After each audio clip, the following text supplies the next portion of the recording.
Bueno, muchas gracias a todos por su asistencia, buenas noches.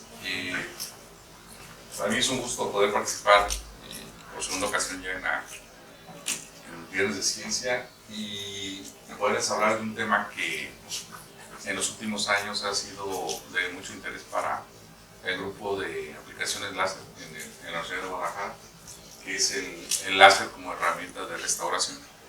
Voy a intentar darles un poquito el marco sobre el cual desarrollamos este proyecto y sobre todo hacia dónde queremos llegar en los próximos años. Mi nombre es Gilberto Gómez y soy profesor adscrito al Departamento de Física de aquí de CUSEI, de la Universidad de Guadalajara. La organización de la presentación la dividí en 6 puntos, espero no sean muy mediocres. Básicamente les hablaré un poco sobre lo que es la tecnología láser, el principio que ganó su nuevo origen, que es la parte fundamental de los procesos de restauración, que es la ablación con láser, un poco sobre lo que hay actualmente a nivel mundial sobre el tratamiento y restauración y limpieza del patrimonio histórico. Hablaré 4 o 5 casos de éxito que están documentados en los últimos años. Un poco sobre el trabajo que hacemos en la Universidad de Guadalajara y hacia dónde vamos. Hablaré al final sobre algo que es un tema de mucho interés para nosotros, que es seguridad láser. Ya se darán cuenta por qué. Y las instituciones participantes y equipos de trabajo. Si alguien tuviera alguna duda, lo puede hacer con todo gusto en el momento que sugiera, o si usan al final lo podríamos ver.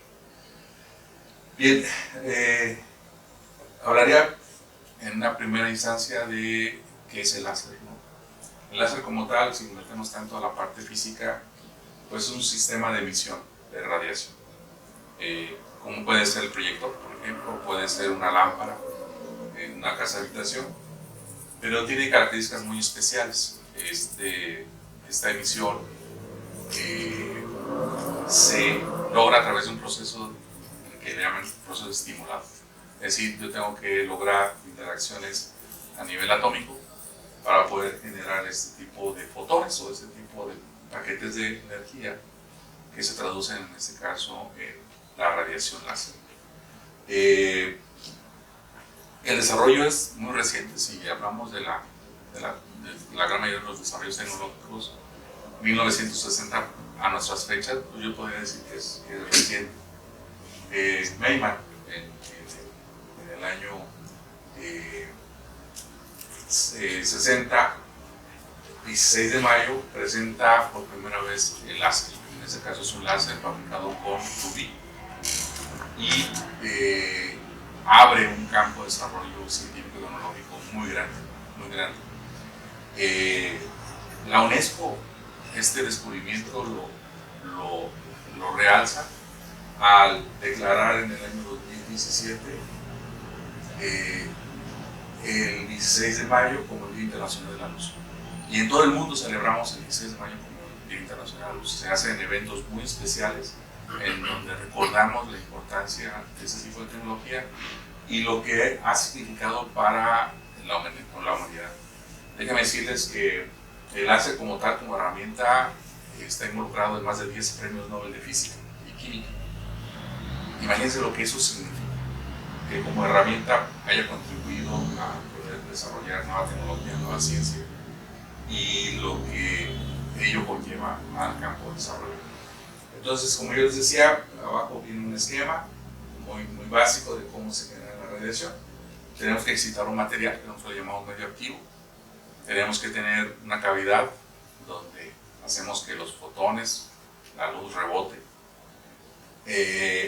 Queremos medio confinante y logramos que esa radiación salga a través de uno de los espejos, porque son 2 espejos, en donde podemos tener esta radiación especial que les digo. Ahorita les voy a comentar por qué se le considera muy especial.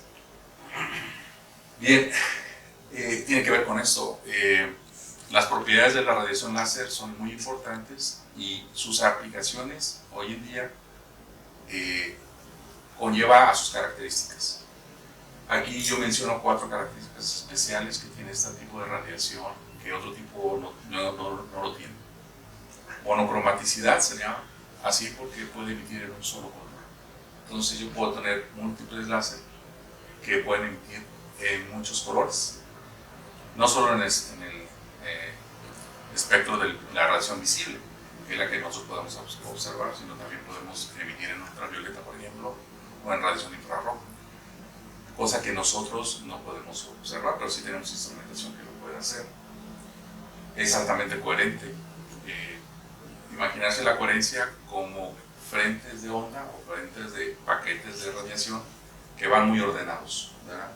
Van de una manera ordenada viajando, y que, por ejemplo, otro tipo de radiación no tiene. Por ejemplo, las lámparas de esta habitación no serían coherentes. Esas se emiten en todas las direcciones y en todos los tiempos de forma desordenada. La radiación que nos da el sol tampoco, es altamente incoherente. El láser no. El láser, imagínense lo que se emite como por paquetes de onda, siempre sincronizados. Y eso tiene muchas aplicaciones. Por ejemplo, si hemos oído del campo de la holografía, los hologramas existen gracias a que la luz láser es coherente. Sí, que a lo mejor podría ser tema de otra charla. Alta direccionabilidad. El láser es muy direccionable, muy direccionable. Ejemplos, por ejemplo, tenemos la cirugía láser de los ojos. Imagínense que no fuera altamente direccionable, que donde estamos haciendo el corte, pues no tuviéramos esa presión que se tiene que tener, que es fracciones de milímetro para poder hacer que nuestros cortes sean precisos. O por ejemplo la mira de un rifle, ¿verdad? Donde está el puntero es donde va a pegar la bala. O la metrología de fabricación de un automóvil, ¿verdad? En donde gracias al sistema láser puedo yo manejar los rangos de fabricación y lograr esas presiones que se necesitan para este tipo de dispositivos o de instrumentos o de aplicaciones. Altamente direccionable. Ustedes lo pueden ver con este puntero. Realmente si yo prolongo este puntero en el espacio, en teoría no tendría por qué tener desviaciones, a no ser que se encontrara con algún medio que lo realizara. Y altamente intenso. ¿Qué significa que sea altamente intenso? Que yo puedo lograr energías o potencias muy elevadas si la aplicación lo requiere. Los mejores ejemplos para tener ese tipo de aplicaciones, por ejemplo, los sistemas de corte y soldadura láser, en donde yo puedo hacer uso de esta herramienta para poder cortar chapas de 8 centímetros, 10 centímetros de materiales metálicos, por ejemplo. Que habrá otras técnicas que lo hacen, pero el láser es muy preciso y muy efectivo para este tipo de aplicaciones. Bien.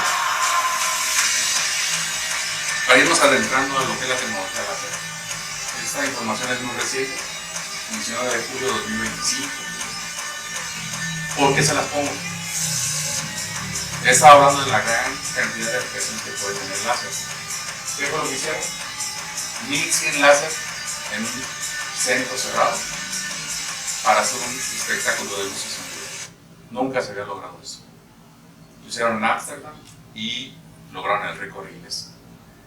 Se habla, y obviamente no se da el dato, de la cantidad de estructura que se tuvo que hacer para poder albergar 1100 láseres, ¿verdad?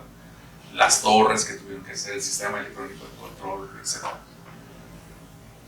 Eso es solo una aplicación de lo que pues, es el láser hoy en día. Hay muchísimas, pero nos damos una idea de cómo ha evolucionado y cómo ha revolucionado nuestra vida diaria. De eso podría haber aplicaciones biomédicas, aplicaciones de fabricación, aplicaciones de metalmecánica, aplicaciones aeroespaciales, aplicaciones, por ejemplo, en el campo de la metrología, la medición. Hay muchísimas usos de este tipo de tecnología. Este es solo uno de ellos. ¿A qué nos motiva todo esto? Esta charla la trato de centrar en una aplicación en lo particular, que es procesos de limpieza y restauración, y tendría que empezar a hablar sobre lo que es la ablación láser.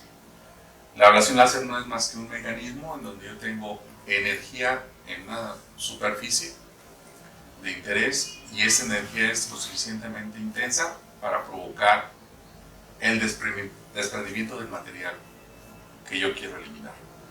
Obviamente hay muchos mecanismos físicos que involucran la ablación láser, pero ahorita les diría, vamos a quedarnos con esa idea. Yo tengo pulsos de energía o haz continuos en donde yo tengo cierta energía o cierta potencia que me va a permitir disipar el material que yo quiero eliminar. Entonces ya empezamos a entender bajo la idea hacia dónde lo quiero dirigir, que es eliminar todo aquel material que es indeseable en una superficie. Y eso es lo que marca el principio de la limpieza y la restauración. Normalmente se aplica a aquellos objetos de alto interés artístico, alto interés cultural, patrimonio histórico, en donde deseo conservar el material original. Y que toda esta suciedad, todo este material indeseable que se ha acumulado por decenas o cientos o miles de años, lo puede eliminar de una manera controlada y de una manera eficiente. Entonces, vamos a dirigir la charla en ese sentido. Usar la energía láser para calentar un material, para vaporizarlo, para eliminarlo. Y hablaré un poquito más adelante sobre él. Tiene muchas ventajas, pero también tiene algunas desventajas. Yo le veo más ventajas que desventajas. Es altamente direccionable. Yo si tengo sistemas de precisión ópticos, pues puedo tener rangos de fracciones de milímetro para poder impactar un pulso láser. Entonces, imagínense una pieza en donde yo deseo únicamente trabajar con áreas muy controladas, muy pequeñas y que son de alto interés para mí. Otro tipo de sistema no lo tiene. Vamos a hacer la analogía, por ejemplo, con un proceso muy tradicional de los restauradores, que es usar lo que son tipos bisturí para quitar material. Eso es muy común en ellos. O sustancia química, materiales químicos. No tienen tanto control sobre la afectación que voy a tener en la periferia o que con qué tanta presión voy a ejercer el bisturí para quitar o la navajita para quitar el material que quiero remover. El láser no es así. El láser sí es altamente direccionable, es altamente preciso. Puedo tener una limpieza selectiva, por ejemplo, es el mínimo contacto que voy a tener sobre la superficie. Realmente yo no tengo que operar la superficie, el láser lo hace. Algunos problemas que hay que controlar, por ejemplo, puedo tener daños por la temperatura alta que puedo provocar en la superficie. Eso está inherente. Si yo no tengo un buen control del sistema láser que voy a usar, podría yo dañar el material que yo quiero restaurar. Entonces debo tener un control muy preciso sobre ello. Y algunas otras puntos que habría que considerar. ¿Sabías que los láseres pueden salvar monumentos centenarios de la degradación? La limpieza con láser utiliza potentes haces de luz para eliminar años de suciedad, contaminación e incluso grafiti resistente de edificios históricos de forma segura y eficiente. Lo más sorprendente es que, a pesar de su potencia, los láseres no dañan superficies delicadas, como piedras antiguas o obras de arte valiosas. La luz simplemente vaporiza la suciedad, dejando el material original intacto. Este innovador método se utiliza a nivel mundial para restaurar y preservar monumentos históricos, garantizando que resistan la prueba del tiempo. Y lo mejor de todo, es totalmente ecológico. No se necesitan productos químicos, solo la pureza de la luz para hacer todo el trabajo. Este video también es muy reciente. Habla desde el punto de vista de limpieza a nivel comercial. No en México. Yo les invitaría a checar su celular, poner empresas que se dedican a limpieza láser. Yo no conozco. Guadalajara no conozco nada. Ciudad de México, por ahí alguien empezó a trabajar en las fachadas de algunos templos. Realmente eso está muy operable en Europa, en América del Norte, en Asia. En México es muy poca la gente que de forma comercial te puede ofrecer esta tecnología. Lo interesante es que la versatilidad es muy amplia. Se fijaron, yo tengo material pétreo, tengo madera, puedo tener inclusive papel, hueso, y yo podría, con ciertos parámetros que la máquina me da, podría incursionar y poder tratar de limpiar la superficie. Me di la tarea de ver los costos. Casi todos los equipos que te ofrecen ahorita son del país de China. Y es sorprendente, realmente, si ustedes lo ven, pues estos precios están en dólares. Diría, bueno, parece que no será tan inaccesible para montar un negocio sobre ello. ¿Por qué no lo hemos usado? ¿Por qué no se ha implementado de una manera muy amplia aquí en México? Sabiendo que tenemos graffiti, sabiendo que tenemos contaminación, sabiendo que tenemos, etc. Creo que al final intentaré dar mi punto de vista. Pero eso es lo que existe a nivel comercial. De ese no les vengo a hablar, les vengo a hablar de esto.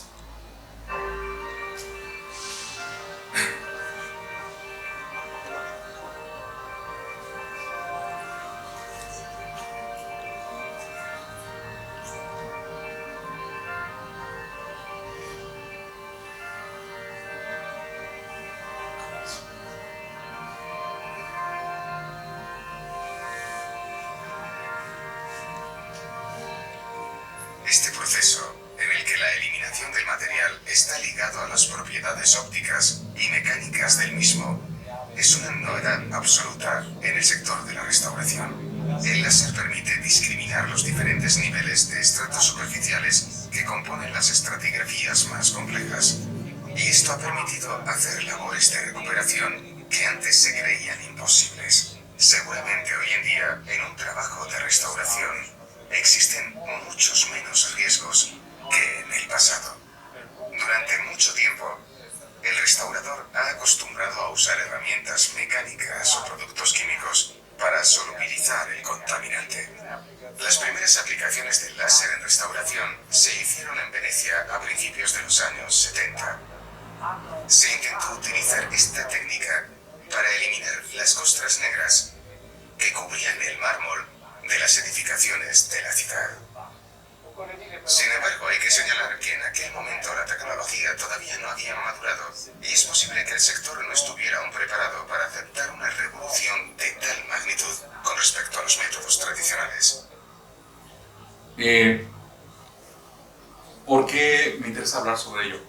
Si yo ya hablo de un proceso de restauración del patrimonio, sí, el restaurador, el arqueólogo es muy celoso de qué es lo que le vamos a hacer al material de interés. No puedo llegar con un láser comercial y encenderlo y darle, porque al final estoy hablando de patrimonio, ¿verdad? Y puedo yo dañar el patrimonio si yo no tengo una caracterización completa de lo que yo voy a trabajar, si yo no sé cuál es mi nivel de ablación que yo voy a usar, si no sé cuál es el material que yo quiero eliminar. Entonces se torna ya un trabajo de investigación. Se tiene que hacer caracterización del material, una caracterización que muchas veces conlleva instrumentos muy caros, microscopía electrónica, en donde yo tendría que saber con precisión qué es lo que yo voy a atacar. Tendría que saber de qué época estamos hablando, el material que se construyó. A lo mejor si tengo una vasija de la época maya, en donde tendría que saber cuál fue el elemento que se usó, qué tipo de pigmentos se utilizaron para poder construir la vasija. Se vuelve un trabajo mucho más complejo. Y de eso es a lo que nosotros estamos interesados. Estamos interesados en llegar a aplicar ese tipo de tecnología al patrimonio histórico y cultural de México, el cual es inmenso, inmenso. Estamos hablando de la época precolombina, estamos hablando de la época hispánica, estamos hablando de la época de la independencia, de la revolución y contemporánea. Entonces tenemos una gama enorme de patrimonio cultural, el cual puede ser candidato y sujeto a poderse aplicar esta tecnología para poder restaurarla, mandarla al museo y que pueda ser exhibida. Como les digo, el proceso comercial no lleva tanta preparación. El proceso comercial, ustedes compran el equipo, llegan y lo encienden y empiezan a jugar con el láser y ver cuánto le quito, tiene una capa de óxido luminar y hasta que veo que ya se eliminó, pues ya armarlo. A lo mejor un grafiti en una pared, pues llego y le doy a la pintura hasta que le elimino, pues ya vi que le quité la pintura y se acabó. Eso no. ese sí lleva, hoy les voy a dar un ejemplo de un estudio que se hizo, que duró más de 15 años. Poder saber cuál es la radiación que tenía que usar, el color que tenía que usar, los tiempos que tenía que usar para que pueda tener yo resultados efectivos. Es un primer trabajo que quisiera comentarles. Se llama la estatua del orador, la construcción siglo II, primero antes de Cristo, y está en Florencia. Era una estatua de bronce, el cual tenía incrustaciones muy severas y que requería una restauración. Obviamente, para nosotros poder atacar este tipo de piezas, pues se necesita saber toda la historia de la fabricación de la misma, de dónde viene y qué es lo que pudiera tener como elemento contaminante o elemento deseable a eliminar. Obviamente es trabajo de museo, entonces se tienen que tener los permisos especiales para poder intervenirla, y se hace a través de pruebas en donde yo voy moviendo, voy cambiando las condiciones de tratamiento láser con diferentes parámetros a utilizar. No hay una receta de cocina que te diga tienes que hacerlo así, así, así, no. Como ustedes lo observan, se tuvieron que utilizar, al menos aquí, 3 tipos de láseres diferentes, 3 condiciones diferentes, tuvieron que combinar combinaciones, radiación láser con escarpero, le llaman, y al final notaron que esa combinación fue la efectiva y fue la que tuvieron que aplicar para poder restaurar la pieza. Restauran la pieza y se manda al museo para poder ser exhibida. Diríamos, bueno, ¿y por qué no llegamos con el láser y limpiamos el comercio? Pues porque posiblemente vamos a dañar irreversiblemente la pieza. Se requiere mucho trabajo químico, mucho trabajo en materiales, ciencia de materiales, mucho trabajo físico y mucho trabajo óptico para poder obtener ese tipo de resultados. Eso es en Florencia. Esta es una escultura hecho de yeso revestido. Al parecer hay varios ejemplos en Estados Unidos, pero este en particular está en Boston. Si se fijan, pues la diferencia previa a la restauración y posterior a la restauración es evidente. Uno dice, bueno, llegaste con el láser, lo aplicaste, no. Casi todos los trabajos hablan de que se tuvo que tener un tiempo de preparación, probar diferentes tipos de láseres, probar diferentes tipos de colores, probar diferentes tipos de exposición para poder encontrar la más adecuada. Insisto, habrá publicaciones, habrá bibliografía que te diga, pues los niveles de energía que debes utilizar son estos, pero no lo puedes tomar como un hecho. Puede ser un punto de arranque, pero cada pieza a restaurar es sus propias condiciones, su propio contaminante. Entonces se tiene que trabajar con equipos multidisciplinarios que te permitan poder tomar una mejor decisión y poder tener resultados como este. En el caso anterior, pues era un láser que emitía microsegundos. Aquí la mejor opción fue láseres que emitían en nanosegundos, con densidades de energía de 85 mililitros por pulso. Más o menos son las condiciones parecidas al tratamiento anterior. El color, 1064 nanómetros, es infrarrojo. En el anterior, más si mal no recuerdo, era color verde. Entonces se fijan cómo nosotros vamos cambiando las condiciones de tratamiento para obtener los resultados más óptimos. Y hasta que no tengo el parámetro adecuado es cuando el restaurador o la gente de los museos me van a permitir poder trabajar toda la pieza. Y los resultados pues, ahí se notan, son evidentes. Una pregunta. Sí, dígame. En el primer video que vimos que estaban limpiando, era uno combinado de químico con óptico para restaurar la pieza, porque veía que le ponían un líquido, un aditivo. Sí, en algunos artículos, en algunas publicaciones reportan que si yo pongo un material previo a poder incidir la radiación láser, podré lograr mejores resultados, sobre todo desde el punto de vista de oxidación posterior. Entonces, no todos son candidatos a recibirlo. Al parecer, aunque no está publicado, ellos emplearon ese tipo de sustancia. Creemos nosotros que es bajo ese principio, tratar de evitar un proceso de oxidación posterior al tratamiento. Pero no, a ver, no todo te lo dicen, ¿verdad? Uno lo supone. Entonces, es interesante la pregunta que tú, digo, en ese sentido, qué bueno que lo observaste. Puedes tú poner material previo y está reportado, para poder modificar el proceso de limpieza posterior a la irradiación láser. Sí. O sea, que eso ya es para... Sí, ya está como un trabajo final, exacto. Sí, exacto. Bien, esta pues es un chaleco del siglo XVIII, tiene seda e hilos metálicos. Son varias fotografías. Lo interesante de este trabajo, que a mí me llamó mucho la atención, es, pues yo utilizo una condición de láser, que en este caso es infrarrojo, y utilizo esta otra, que es un verde, de 32 nanómetros. Cuando yo hablo de longitudes, estoy hablando del rango de color que yo estoy usando.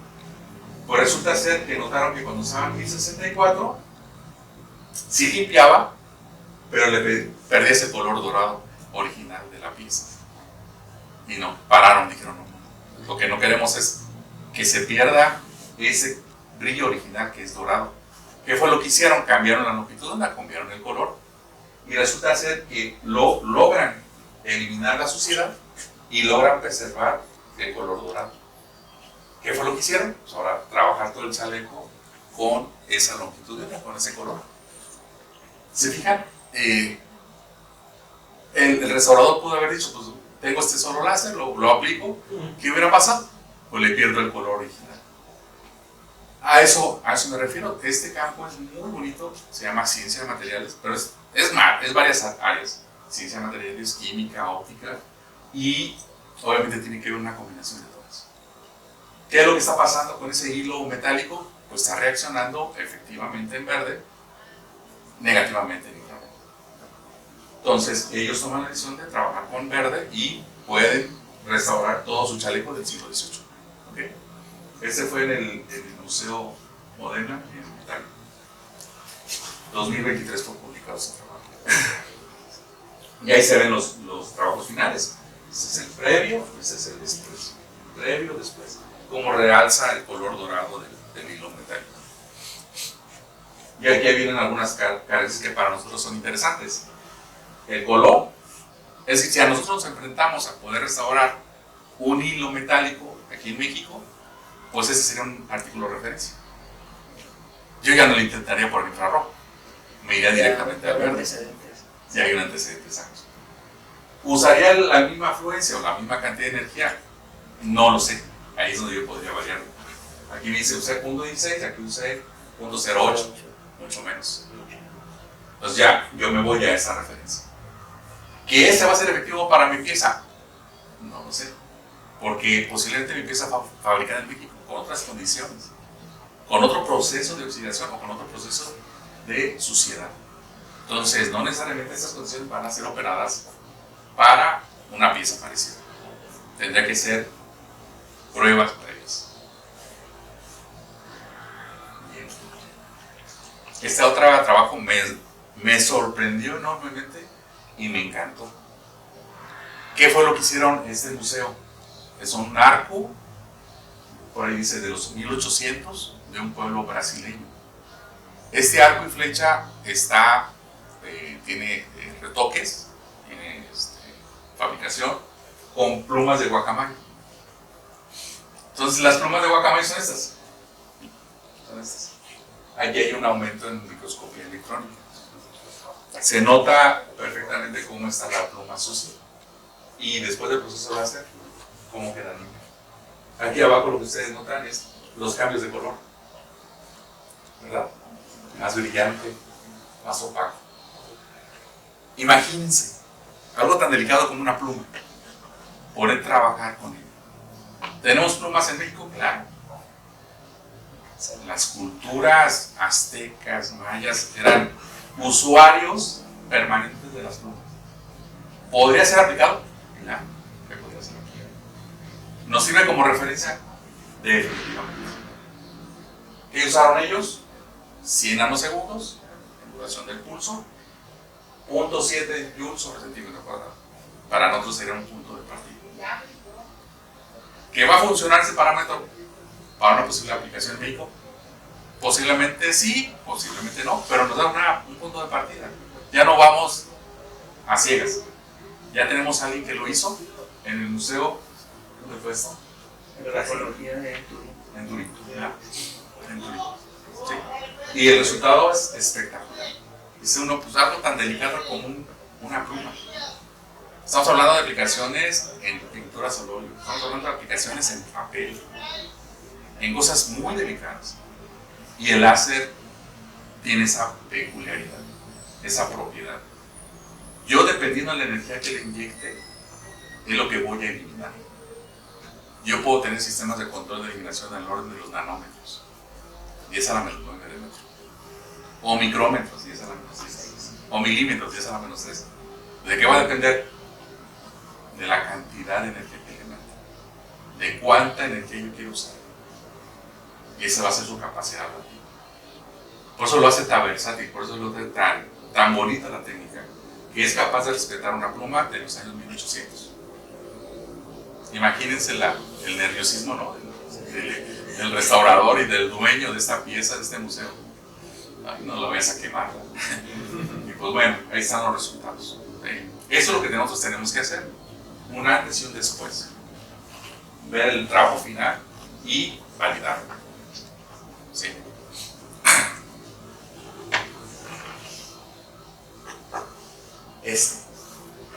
Una pintura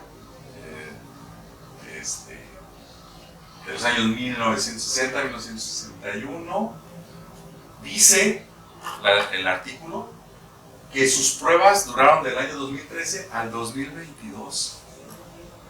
Imagínense la cantidad de años que tuvieron ellos que tomar para poder aplicar la mejor condición de irradiación. Es arte moderno, era un rollo de una pintura en donde lo que notaban era trazos de lápiz. El pintor normalmente hace sus trazos con lápiz en un lienzo blanco y luego pinta. Pero esos trazos de lápiz se quedaron ahí, ya no los borran. Les muestro la siguiente lámina. Pero aquí se nota el área limpia y el área sucia. En ese caso, por el lápiz. ¿Sí? ¿Qué fue lo que ellos encontraron? De todos sus años de prueba, que el que les daba mejor resultado era el verde. Ahí es donde se ve el color. Emplearon 1064, 562, 355 y 266. Estas dos últimas son ultravioleta, verde e infrarrojo. Y resulta que el artículo reporta que el mejor resultado fue en verde. Todas las demás no dieron resultado. Trabajaron sobre un lienzo parecido. Le pusieron lápiz y empezaron a hacer pruebas, hasta que no le pegaron a cuál era el adecuado. Ahí se ve el tipo de láser que usaron. Por cierto, este láser es el parecido que tenemos aquí en la Universidad de Guadalajara. Y aquí está el resultado. No sé si lo alcanzan a ver. Esos son los trazos que menciono. Aquí está el lápiz y aquí está el pintado. Este es el lápiz y aquí está el pintado. Año 2023 lo sacan a exhibición nuevamente al museo. Pero imagínense la cantidad de años que tuvieron que pasar para poder ellos decidir con qué radiación iban a trabajar. No se pueden dar el lujo de usar una radiación que vaya a dañar esta obra. No sé en cuándo esté evaluada, puede ser carísima, ¿no? Pero ahí están los resultados, ¿sí? Si se fijan, ningún dato de energía se parece. Ninguno. Son diferentes tipos de láser, diferentes tipos de colores, diferentes tipos de energía. Tiempos de duración del pulso. Entonces, no se puede establecer una receta exclusiva. Mi láser que tengo, veré si puedo tener la posibilidad de poder aplicarlo a lo que yo quiero. Y si no, pues tener que emplear otro láser y otro hasta que pueda encontrar cuál es la mejor condición. Bien. Todo eso que les menciono son ejemplos, estos están tomados de trabajos muy recientes. 2023 fue donde lo presentaron en un workshop de restauración, trabajos italianos, trabajos de Estados Unidos, etc. Yo hice un comentario.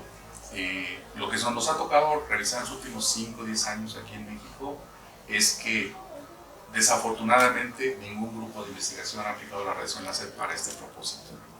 Al parecer somos de los primeros en el país que lo estamos haciendo. Entonces tenemos que aprender. Tenemos que aprender y en eso estamos. Para poder aprender necesitamos la mano de obra especializada. ¿Y quiénes son? Pues son nuestros estudiantes, son los investigadores. Tenemos que tener colaboraciones. Al final lo voy a mencionar. Tenemos 2 alianzas muy importantes. La Escuela de Restauración del Occidente, que ustedes la conocen, se llama la ECRO, que supongo que habrá existido alguna charla sobre restauración aquí en este foro. Es una escuela que se dedica única y exclusivamente a restaurar. Y está la alianza con el INA, de Antropología e Historia, que sin ellos no podríamos hacer nada, prácticamente. Y muy recientemente tenemos una colaboración muy activa con el Centro Láser de la Universidad Politécnica de Madrid, en donde ahora les mencionaré cómo es el apoyo que ellos nos están dando. Bien, les mencionaba el láser que usaron ellos para el trabajo que hicieron sobre el lienzo. Tenemos un sistema muy parecido. Aquí en la Universidad de Guadalajara, en UCE, tenemos un láser tipo U-Switch, que puede emitir en 4 colores, 850 millijoules hasta 100 millijoules de energía, pero en infrarrojo, verde y ultravioleta. Entonces tenemos una gama para poder emplear al menos 4 longitudes, 4 colores diferentes para una posible aplicación. Y yo puedo variar, eso es mi máxima energía, pero puedo bajarle energía, bajarle energía, exacto, y poder yo hacer esas interacciones con el material de interés. Ese, cuando gusten, pueden visitarnos y con muchos nos podemos mostrar.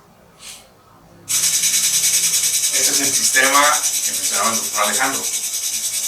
¿Qué hemos hecho en los últimos 20 años? Pues hemos hecho otra cosa. Hemos hecho lo que se llama LSP, que es un tratamiento de modificación de propiedades mecánicas de los materiales con láseres de alta energía. Cuando yo mostré este video en el foro de restauradores, que precisamente tuve la oportunidad de participar este año en el primero, pues los restauradores se espantaron. Porque ellos relacionan el sonido con daño. Dicen, no, es mucha energía, lo vas a dañar. No, espérame, ese es el máximo. Tengo el mínimo, en el mínimo ni lo escucho. Entonces, ese es el laboratorio que tenemos en el museo, ya montado para hacer ese tipo de pruebas. Y ese es el máximo de energía que les digo. Yo puedo bajar mucho la energía. Y puedo usar hasta 4 colores diferentes. Tengo equipo asociado. Todo esto de microscopía electrónica que ustedes vieron, las pruebas de química, la validación, los tenemos en el museo. Tenemos sistemas de difracción de rayos X para estudiar propiedades en los metales. Tenemos microscopía SEM, microscopía TEM, microscopía electrónica, microscopía óptica, tenemos espectroscopía, tenemos muchas técnicas. Somos afortunadamente la Universidad de Guadalajara en ese aspecto está muy complementada con diferentes grupos de investigación. Y tenemos la cultura de la colaboración. Entonces, si hay algún problema que podemos asociar, normalmente nos apoyamos entre todos. Y les hablaré, ya para cerrar un poquito, sobre cuál fue la motivación de entrar en esta área. Hace un poquito más de 10 años, quizá, 2012, se nos acerca Rigoberto, de la Escuela de Restauración, y nos dice, profesores, tengo un problema que no pude resolver en la ECO. Tengo navajas prehispánicas de una tumba de la zona de Jalisco. Ahorita les mentiría decirles cuál es la cultura y a quién corresponde, en donde nos interesa identificar huellas de fabricación o huellas de uso. Hemos usado productos químicos, mecánicos y no las podemos identificar. Queremos ver, supimos que tienen un láser ustedes y leímos que un láser podría quizá ayudarnos. Se nos acercan, aceptamos el reto, ninguno de nosotros había trabajado en esto antes y convencemos a Lina que podríamos hacer una opción, que es el primer paso, porque estas piezas están resguardadas por el niño. Entonces, empezamos a hacer pruebas, como los casos anteriores que les mencioné. Máxima energía, mínima energía. Cuando la bióloga le muestra estos resultados, que es el máximo de energía, dice: no, ya no sigan, paren. Ahí destruí completamente la obsidiana. Claro, la pieza de obsidiana era una roca en donde el estudiante fue al monte a recolectar piedras de obsidiana en donde el pueblo prehispánico pudo haberla obtenido. Entonces, bajo esa piedra trabajamos en proveer. Era piedra, no, sin ser catalogada, sin interés histórico, podemos destruirla sin problema. Y empezamos a hacer pruebas, no solamente de energía, este es el máximo de energía y se ve un daño severo, sino con el mínimo de energía y con diferentes colores. Hasta que le pegamos al que realzaba el color de la obsidiana. Ese color negro brillante lo pudimos obtener con una longitud de 532 nanómetros a una energía aproximadamente de 0.7 joules por pulso. Y eso fue lo que aplicamos en el trabajo. ¿Qué fue la sorpresa? Cuando aplicamos la radiación en la navaja y lo llevamos a microscopía, aparece esto. Esa es la original, esa es la ya restaurada. ¿Ven esta línea? Esa no estaba acá. Todavía siguen en discusión de qué se trata. Al parecer, es una huella de fabricación que se reportó hace más de 100 años por un inglés, en donde él hace un trabajo y explica cómo el pueblo que habitaba aquí en Jalisco puede haber hecho sus navajas de obsidiana y cómo usaba una herramienta de madera, rompía la piedra, provocaba esta forma de navaja y reportaba que tiene que existir ese tipo de marcas. Es lo que están ahorita todavía evaluando. ¿Será? Posiblemente sí. ¿O será una huella de uso? Posiblemente es otra teoría. Pero eso no lo podían ellos pudieron obtener con sus métodos tradicionales. Ni con productos químicos, ni con mecánicos. Fue cuando empezamos a ganar la confianza de la gente de restauración, la gente de arqueología, la gente de Lina. Empezamos a trabajar más recientemente. Como yo les decía, somos un grupo que vamos empezando. Tenemos que empezar a saber cuál es el potencial de nuestro equipo. ¿Por qué cobre? Porque hay innumerables piezas de cobre en México, de muy alto interés a ser trabajadas. Lo que ustedes ven es un trabajo de tesis de licenciatura, en donde se nota 3 variantes de energía en el cobre.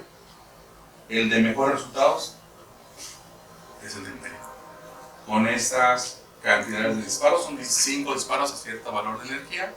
Estas son 50 disparos y este es un solo disparo. Baja calidad, aquí destruye el material completamente. Aquí lo que ustedes notan es daños por alta temperatura y el material cobre, cómo realza, cómo da el color característico. Si yo quiero trabajar con cobre, esa sería mi punto de parámetro para empezar. De eso nos está sirviendo ese tipo de trabajo. Lo que ustedes están observando aquí es una alianza que tenemos con el Centro Láser de la Universidad Politécnica de Madrid, en donde ellos tienen 3 láseres que nosotros no tenemos. Y que va a ser difícil que los tengamos, porque el precio puede andar en los 10 millones de pesos, 15 millones de pesos. Es muy complicado para una universidad como nosotros poder participar en ese tipo de proyectos, donde pongamos ese tipo de equipos en nuestros laboratorios. Pero se hacen alianzas y se trabaja con otras universidades que sí lo tienen. Entonces, recientemente ha estado gente haciendo restauración con este tipo de láseres en Madrid y se traen los resultados aquí en México para comparar. Eso es lo que nos permite tener ese tipo de trabajo colaborativo con este caso con la Universidad Politécnica. Este es un láser en 1074 que llamamos de nanosegundos pulso largo. Esto es de picosegundos y esto es de femtosegundos. Como tal, les digo, esos equipos no existen en México. Los tenemos que trabajar a través de este tipo de colaboraciones. Bien. De los primeros trabajos que hicimos con el centro láser es, aquí les muestro uno. Seguimos trabajando con cobre, con un láser de femtosegundos. ¿Qué es lo bonito de este? ¿Por qué quise mostrárselos a ustedes? Son diferentes condiciones de tratamiento, el de arriba y el de abajo. No sé si lo alcanzan a notar. El de arriba, mi tratamiento me conserva las huellas, no voy a decir de fabricación, las rayaduras que existían en la superficie. No me las elimina. Me quita el óxido, pero me sigue conservando las huellas. El de abajo no. El de abajo elimina todo. O sea, destruye todo, borra todo. Si nosotros quisiéramos trabajar con un femtosegundos, pues obviamente no vamos a trabajar con esto. Porque yo sé que voy a dañar el material. Lo voy a borrar. Y en cambio, si uso este parámetro, voy a eliminar no solo el óxido, voy a conservar la superficie. Son preliminares. Es una plaquita de cobre, sí, pero nos ayuda a validar parámetros. Eso es lo que habría que hacer previo a poder someter a una pieza de interés. Ese trabajo ya es muy reciente. Es una estudiante que tenemos del área de maestría en óptica y fotónica, y ella trabaja con algo para nosotros de muy alto interés, por lo que significa la plata para México.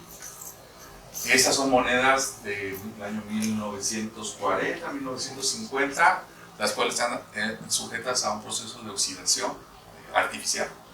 Así lo hicimos para poder hacer el estudio. Y lo que hacemos es la pieza oxidada, que ustedes ven aquí, la sometemos a la radiación láser. Claro, previamente tenemos que hacer parametrización, tenemos que hacer varias pruebas con cuadritos muy pequeñitos. Eso se hizo en Madrid. Y luego, ya que tengamos el mejor parámetro a utilizar, lo aplicamos a la moneda. Los dos mejores parámetros aquí lo ven, con resultados muy diferentes. Aprovechamos de dividir una moneda en dos, un parámetro de un lado, otro parámetro de otro lado, y espero yo que este trabajo sea presentado el próximo mes en una tesis de maestría, y en donde se demuestra la efectividad de ese tipo de láseres para poder restaurar y limpiar monedas de plata, lo que para eso significa dentro del patrimonio histórico que podría tener México. Todo lo que significa plata podría ser sujeto a este tipo de estudios. Pero su trabajo no acabó aquí, lo hizo con ese láser y otros 3 más. Entonces, ya tenemos la parametrización, tenemos la caracterización con 4 láseres diferentes. Y lo bonito de todo es que los 4 dieron resultados efectivos, con diferentes energías, diferentes colores, diferentes tiempos. Entonces ya tenemos como un stock, un catálogo de poder, dependiendo del láser que tengamos, aplicarlo a este material. Lo que aquí está mostrando es la cantidad de óxido de azufre que está eliminado, que es lo que queremos eliminar. Me dice, ella es, aparte de estar estudiando la maestría, es restauradora, egresada de esta escuela, y dice, para nosotros los restauradores, a veces nos interesa que quede un porcentaje de óxido de azufre, porque te sirve como protección, no eliminarlo todo. Yo desconozco ese área, lo declaro, pero el restaurador al parecer eso es lo que busca, que no se elimine la totalidad, que te deje un poquito para pasivar la proceso de oxidación. Exacto. Ese es un trabajo que estamos haciendo, donde estamos aprendiendo, en este caso de bronce. Nos interesa la plata, nos interesa el cobre y nos interesa el bronce. Esta pieza que ustedes están observando aquí está trabajada con 2 láseres diferentes y con resultados espectaculares, como lo ven ustedes aquí. Es una campana que compramos en el tianguis de... Les dije que consigan, porque hay algunos de mis estudiantes que puedan comprarla, la más deteriorada que encuentren, la más oxidada que encuentren, tráiganse. Porque nos interesa hacer pruebas, ¿no?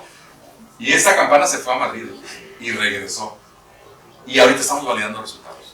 Pero visualmente al restaurador le llamó mucho la atención esto. La calidad de color que puedes tú recuperar en una pieza deteriorada de este modelo.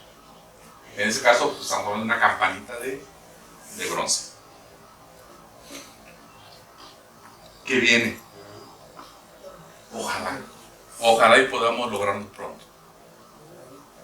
piezas pétreas, piezas en donde tenemos un patrimonio enorme en México, enorme. Les aseguro que debe haber piezas guardadas en almacén que están esperando ser restauradas.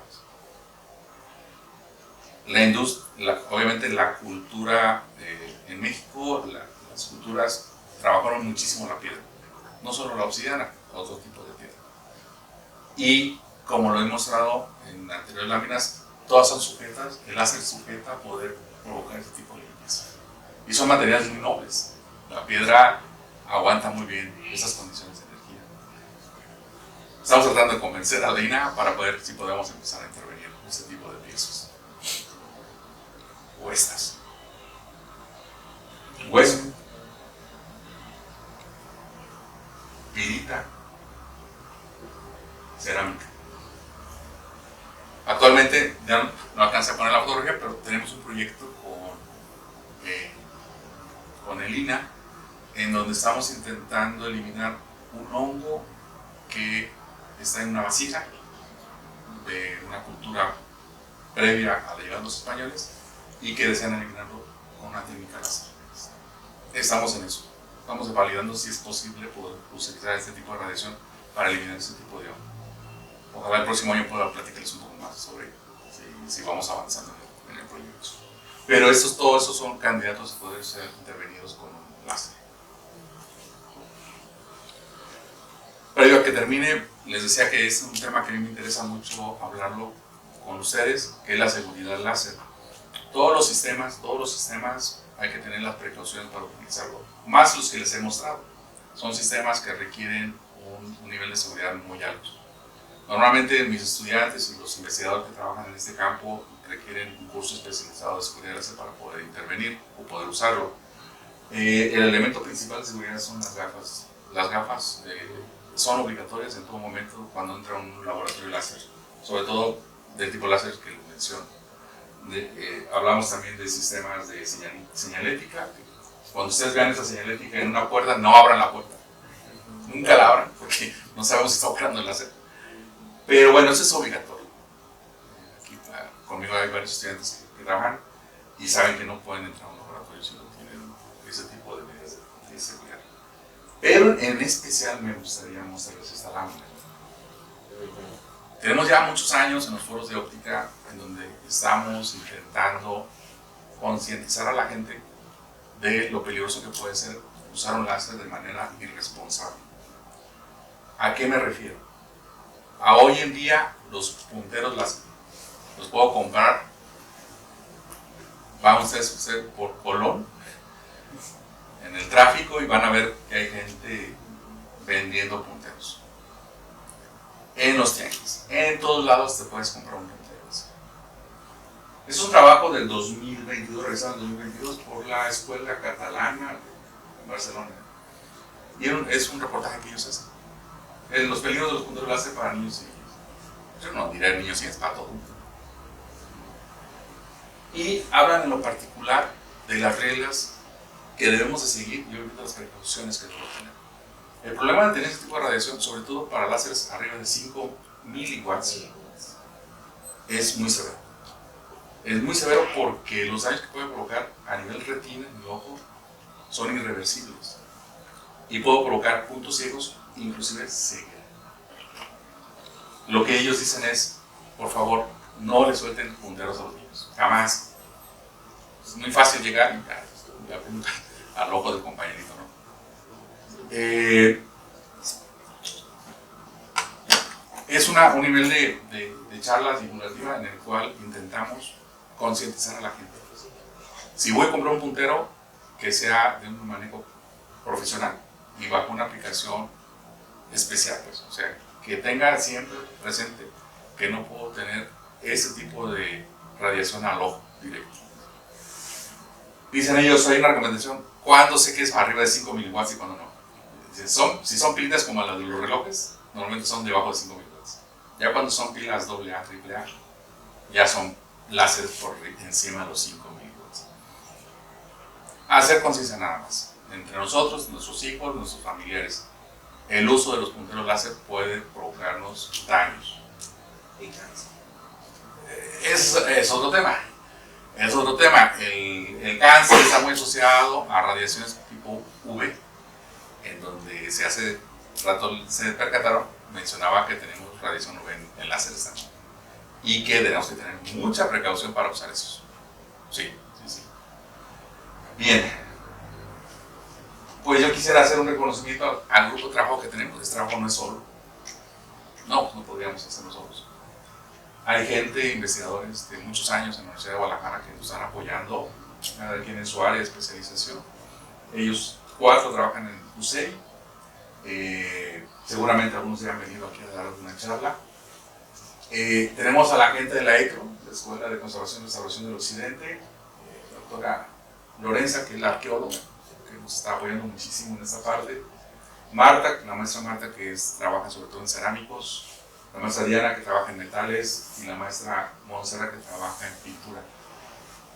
Con todos ellos tenemos algún tipo de relación y algún proyecto a futuro para poder intervenirlos a través del tecnología láser. Y muy en especial, obviamente, a la gente del centro láser, en donde nos permiten usar de una manera prácticamente libre estos sistemas que, como les digo, en México sería muy difícil tenerlos. De hecho, yo no conozco ningún laboratorio que tenga ese tipo de sistemas aquí en México, por lo caros que son. Entonces, gracias a esta alianza, pues tenemos esta posibilidad de interactuar con ellos y publicar y generar recursos humanos y todo lo que yo puedo. Y por mi parte sería todo. Muchas gracias.